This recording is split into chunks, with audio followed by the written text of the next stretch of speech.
Kabilin-bilinan ni Pangulo, bilisan lahat ng mga project.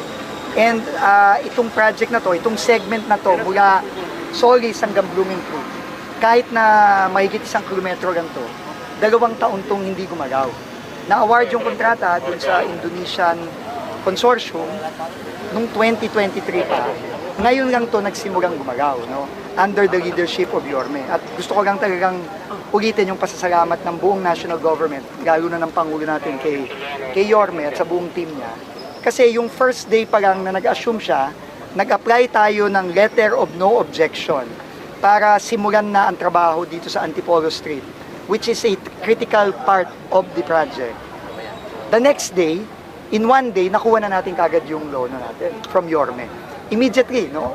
Wala pang 24 hours, nakuha na natin. Kaya doon mo makikita talaga na kapag nagtulungan ang national government at ang local government, umuaan